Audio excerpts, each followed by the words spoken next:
What is up, everybody? We're gonna be showing you the best path out of Korea, specifically for Kayn. Now, this is actually a clear that I see a lot of junglers use, not just for Kayn, but I'm gonna be showing you how to optimize it on Kayn. But I see a lot of junglers have been doing this with similar playstyles and similar game plans as Kayn, such as like 𝗙𝗙𝗏, 𝗙𝗏𝗏, Graves, Kha'Zix, etc. And I'm gonna be showing you how it works with Kayn. So basically, it's something out of the ordinary for your first clear, but it's more so your second and your third, where it becomes a lot more aggressive. And honestly, it makes a lot of sense.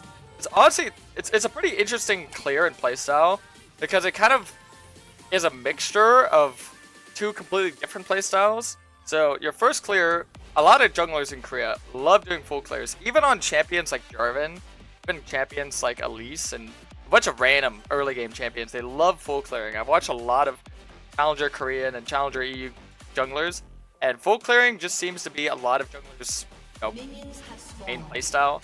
And then they want to like rationalize, okay, what is the fastest way I can full clear? So sometimes the fast full clear is starting down here and full clearing up, and then that means they'll play for top lane. Or sometimes their fast full clear is full clearing down and they'll play for bot lane.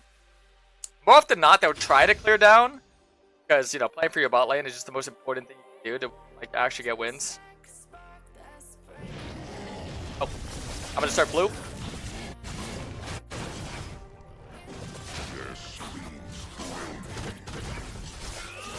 And main important thing that we're gonna look for is after my full clear, I'm gonna gank a lane, and instead of going back to clear my camps again, I'm gonna run straight back to that lane, just gank them over and over.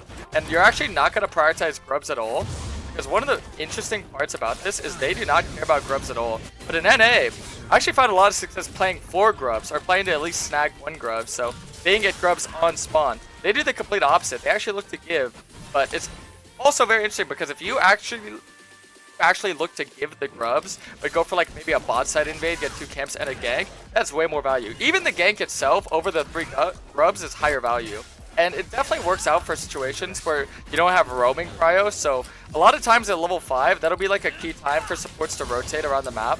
But let's say you have a losing support and they can't rotate, or you have a losing jung matchup and you don't want to take the 2v2, you can just look to like camp this lane, you know, instead of just looking for those plays on the top side of the map that are going to be a little bit unfavorable. Which works out amazing for Kayn, so this is why I mentioned it's going to be great for Kayn.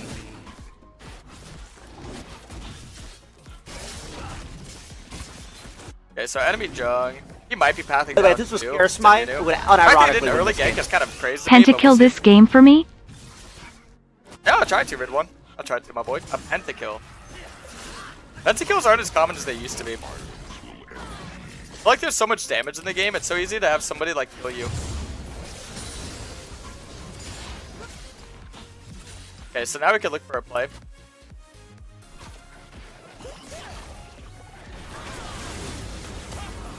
Start there. Oh wait, what the hell? I just went in. Nice. And now the most important thing is after a successful gank like this, you want to make sure that you're shoving the wave in. That way, I could just go and re-gank the lane. Yep. So they're going to reset, and then this is going to bounce back. And on the bounce back, after the scuttle, I'm going to be here immediately and gank them again.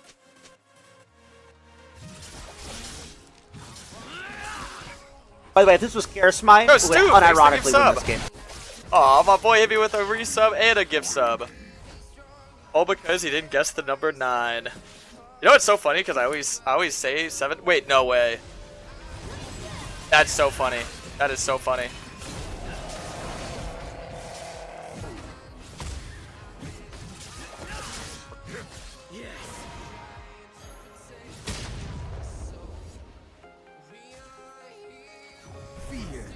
I just walk out like this.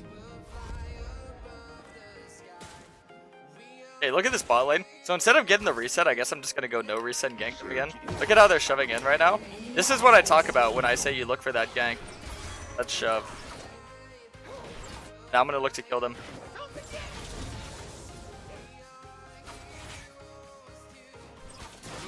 They put the lovely control ward from here. After this minion, they should be looking to shove in, right? Yep. And now we can look immediately for them. And double knockup. And kill again. So that's how the Korean path works. Let me know what you guys think. See, it kind of got it got trolled a little bit because Nunu stopped my reset, but him stopped my reset. Look at my orbs right now. Beautiful. Beautiful. Beautiful. Could not have done that better myself. Great job, team. Let me let them know. Good job, team. Oh, look. Yeah, you just look to give the grubs, and you just continuously look to play for this lane. So I mentioned, it's not just a first clear. It's not a second clear. It's a playstyle throughout from start to finish. So right now, as I go to this top side, I'm not looking for the grubs. I'm looking to clear my top side camps so I can't get invaded. And then when I'm entering the bot side of the map, I can look to like stop farming camps to look for ganks. So you're a little bit more like proactive on the map.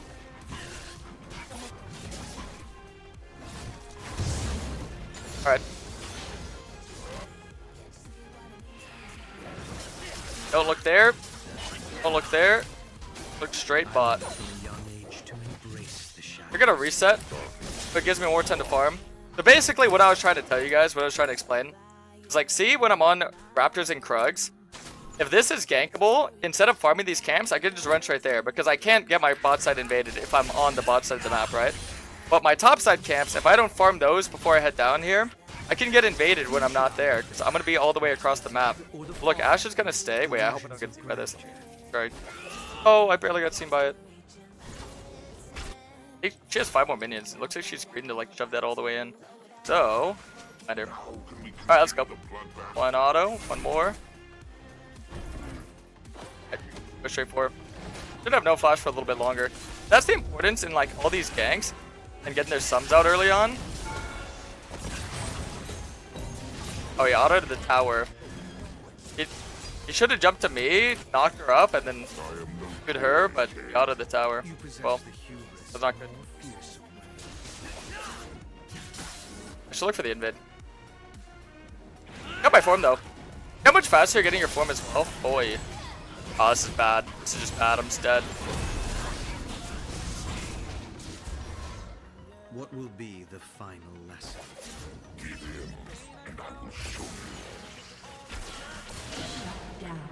Did everything to kill me. I got form though. Not bad.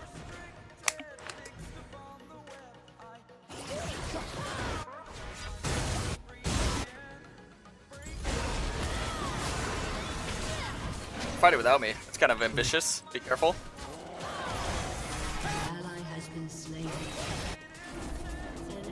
Oh, yeah. So they're gonna go to the dragon though. I can probably kill them all on dragon.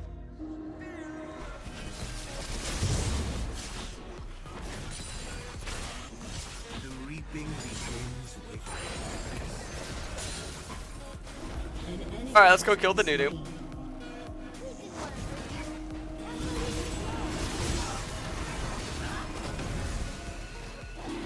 Alright, let's get back on it. Alright, it's gonna come. I need somebody to help me out here. Anybody? Anybody? Alright, get off. We can just full reset it, to be honest. Yeah. My team's not gonna help me at all. You just gotta kind of like play a little bit more for yourself. I always mentioned that one of the most important playstyles you can have is very selfish.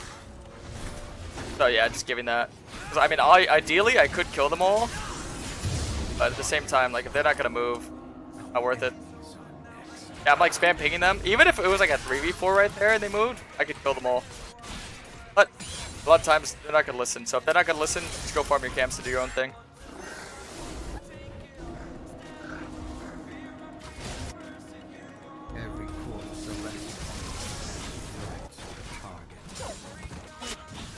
Not gonna walk in and E smite against a Nunu who Q smites? No.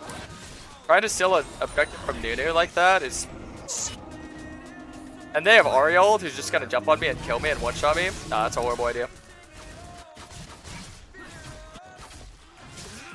And the thing is right now, all the plays I've made have set my bot lane up really good, but because they just have like an auto-winning mid who's also rotating and also winning in CS, kinda tough. Look for an invade right now in this guy's camps. That's the good thing about blue Kayn, especially with 𝗙𝗢𝗥, is that you could just farm so much and get so much resources to carry. That's why I never really like moves or any other build or playstyle for blue Kayn.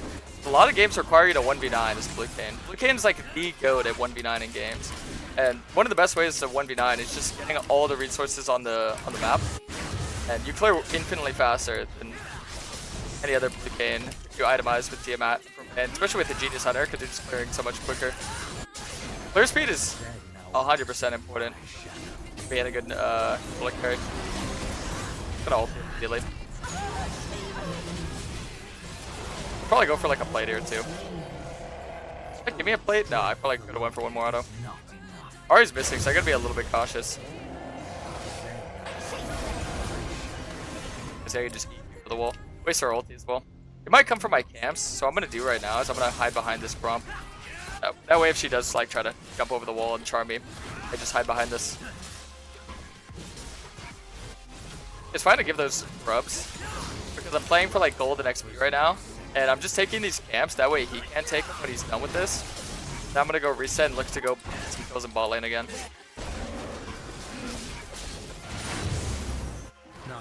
Alright. Put a ward here just in case he does go into my jungle at some point. Yes.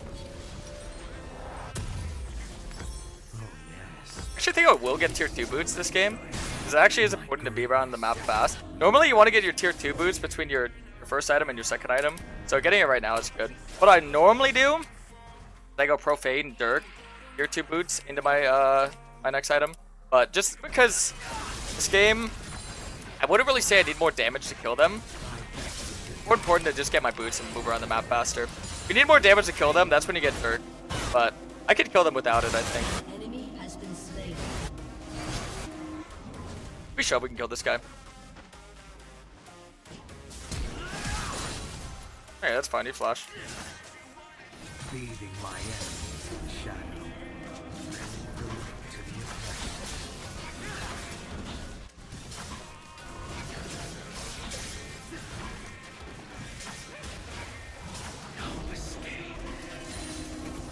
Alright.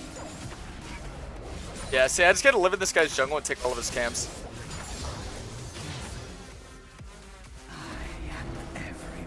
Not gonna look to solo kill him, even though I definitely can, because Ahri's gonna ult on me. It's gonna be a tough time, you know.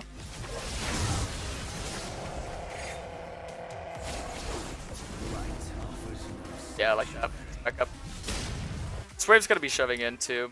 Gonna get there and start shoving it. So instead of going to my top side, I'll look bot. Because at this point, the only top side camp that's up is my wolves, and wolves are not really that important. So losing your wolves is not the end of the world. Rumble has no flash, so I want to look to punish that. Whenever they have a sum down, you just want to like immediately put in your brain like, okay, I should play for this. Like, this guy overextends, you're dead, right? Now we can look for this, yeah, because this guy's just trolling. Slow him down and everything.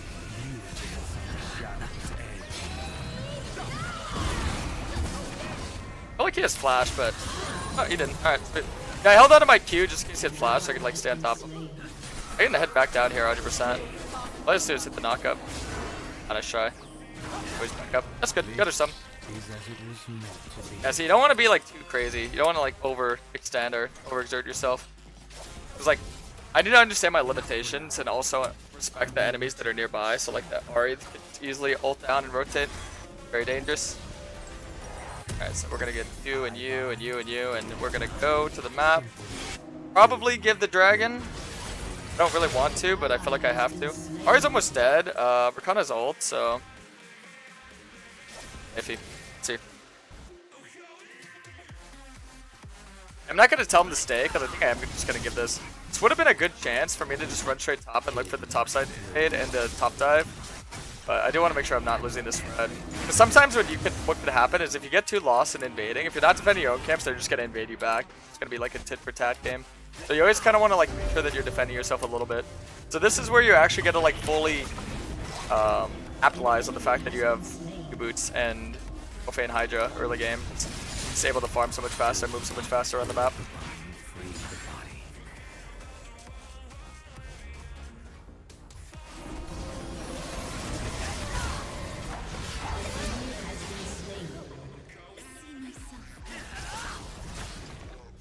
Not bad. So see, that's what I kind of was talking about. We're like, okay, we give the dragon, so my immediate play is to, if I know I'm giving it, my immediate play is to look on the opposite side of the map for whatever I can get there. It'd be a great game for Serpents, but I don't think I need to rush it because the two people with like the previous shields aren't really gonna have as much impact as opposed to Edge of Night, which will be pretty good for like being able to dive in because they do have a lot of CC. They have Nunu Snowball, they have Ribbon, W, B3, RE Charm, Ash ult.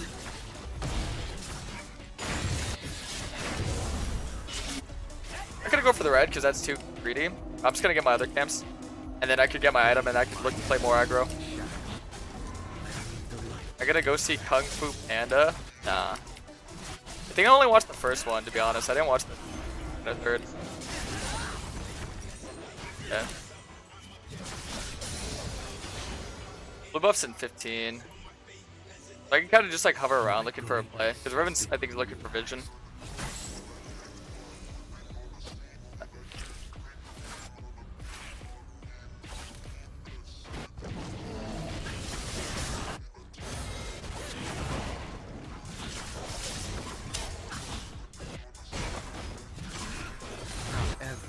Okay, so we see Nunu.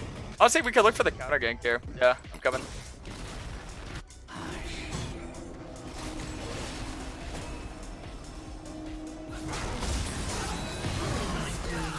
And Nunu is wild. So I'm gonna rift top, and if she stays, we're just gonna kill her. If she doesn't stay, I'm just gonna go for 2 towers.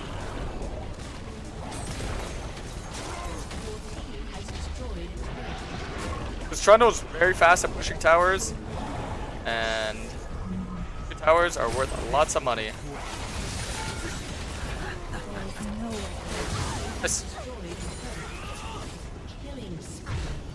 Honestly, I can go invade a stop set again.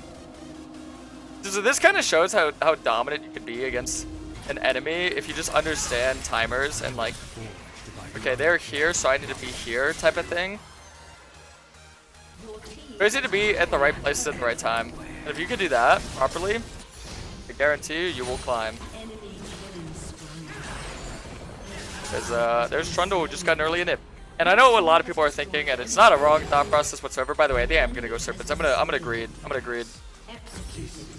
I know earlier I mentioned it's smart to get Edge of Night, but when I got that much gold, I'm like, yeah, I'll greed. Why not? I can just one-shot anybody now. But a lot of people have probably heard that. That's my Twitch chat. Twitch chat, type 1 if you've heard. By the way, it's this bad was to take an early Karasmai. nib. Would unironically Type 1 win if this you heard game. that. Type 2 if you never heard that. For Rug, stay off. Thanks for 2 months. Welcome back. The thing is that I will agree it is 100% bad to take an early inhib if you don't know any better. See, that's the thing, is I can teach you how to know better, right?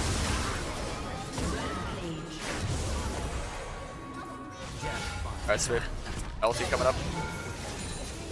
So, the reason why taking early inhib is bad is because people don't know what to do with that added pressure. So if someone is forced into that lane, yes, they're going to be getting free gold and XP. But if you're able to make plays that are more advantageous during that time period where the inhib is down, like let's say we get towers mid, 2 towers spot, that's worth for giving them free farm. And let's say we get the dragon, so we deny the dragon soul play, that is very much worth. Or one of the most common things, I'm sure a lot of you should probably know, right, is what is one of the best things to get if you get an inhib, which with that extra tower, that extra pressure being applied on the map. What is probably the most worth thing that you can get? I feel like everybody should know. It's very, what's the word? Basic. Baron? Yeah, exactly. Baron. So normally what you want to do is you get Baron. So that's why most people say you don't want to take Baron, or you don't want to take an early inhib before 20 minutes. But like I just mentioned, there's a lot of other things that are just as important. So like I said, denying a soul point, getting 2 towers bot, getting 2 towers mid, all because, you know, they're missing that inhib. And the main important thing is that, see what the Trundle's doing? Yeah, don't do that. Do not want to like stay in that lane, right? Because there's nothing to get. There's no value out of like being here. You're just gonna die for free. So if Trundle were to do that in bot, maybe get another inhib, or I don't know, he can apply pressure for us to get towers mid. And then with that much pressure on the map and an already open and exposed inhib, when we get Baron, it'll make it that much easier to get a triple Baron or a triple inhib setup. And it just also secures you every dragon. You can also invade as much as you want, get as many camps. So an early inhib is very bad in theory, but see, that's only because people don't know what to do. But like I just mentioned, you guys, there's so many different things you can do. It's more so, early inhib is bad if you don't know, like, how to punish, yes. But I always hate that, because it's just a lot of challenger and high elo players always tell low elo players, oh, just never do this.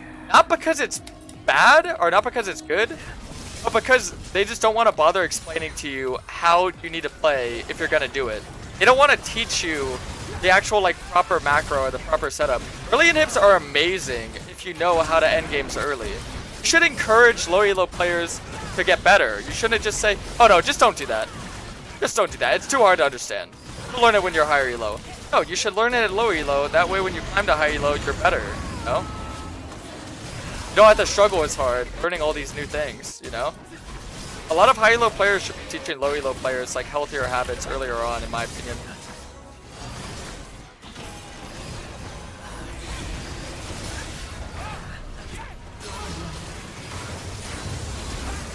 What?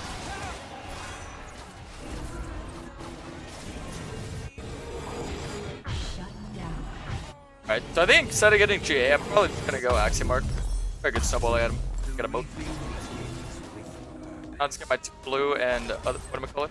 So this inhib's gonna respawn right now after this wave, I believe.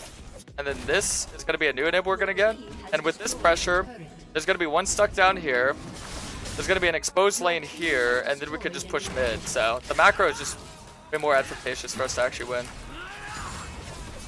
Just keep in mind, whenever you get an inhib, you don't need to be in that lane. No one needs to be in that lane. The enemies need to catch that lane. So it just makes a 4v5 on the map.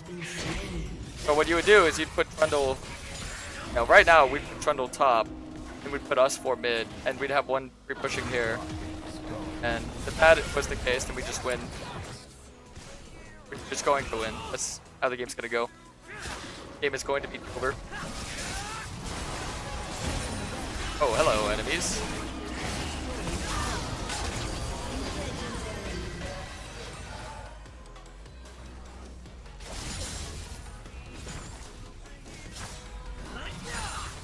An enemy has been slain.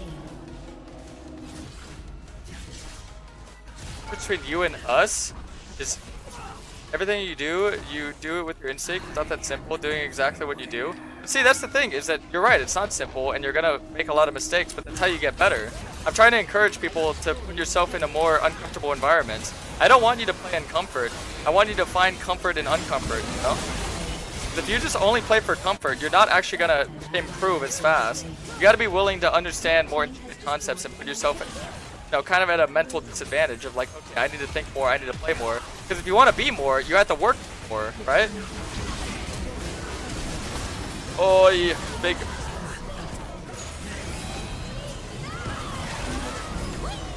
Yes. And now we have the game. I don't know. I like to challenge my viewers. I like to challenge the people that watch me, trying to be. No, sometimes you're probably gonna lose a couple games, but see, that's the thing, is that when you lose, you can learn from that. You know, you can't learn too much from a win. Even though a lot of times when you win, you make just as many mistakes as when you lose. But people aren't willing to, you know, learn from wins. By the way, boys, hope you enjoyed the video.